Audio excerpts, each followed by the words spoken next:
vague disregard for dosage, because in those days, nature was the dealer, and she wasn't always gentle. Medieval Europe was overflowing with plants, roots, fungi and resins that could either cure your headache or make you believe you'd married a tree. The line between medicine and mystical trip was, let's say, artistically interpreted. Physicians, monks, midwives, and wandering herbalists all dabbled in botany with varying levels of training and enthusiasm. If you wanted something to knock you out, calm your nerves, or make you see God in your soup, they had options. Take henbane, for example. This plant was like nature's version of Russian roulette. Properly prepared, it eased pain and brought on sleep. Improperly prepared, it introduced you to an entirely new set of problems, like convulsions and a strong desire to remove your own shoes while running through the woods screaming.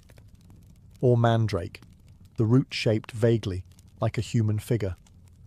Legend said it screamed when pulled from the ground, a noise so lethal it could kill a man. That didn't stop people from digging it up anyway, usually by tying it to a dog and standing far away. Ingesting mandrake could induce unconsciousness, visions, and, on a good day, prophetic dreams. On a bad day, well, you wouldn't be needing herbs anymore. Then there was belladonna, also known as deadly nightshade, which is exactly the kind of name that screams, maybe not. It was used to dilate pupils for beauty, but also to treat pain, cause hallucinations, and, on occasion, death. Medieval self-care was a bold business. These herbs were often combined into teas, tinctures, oils, or those famous flying ointments we'll get to soon. And they weren't always consumed voluntarily. Sometimes they were applied during religious ceremonies, medical procedures, or by a well-meaning apothecary who thought a little extra root can't hurt, but hurt it could. Ah, henbane, the medieval equivalent of, let's see what this button does.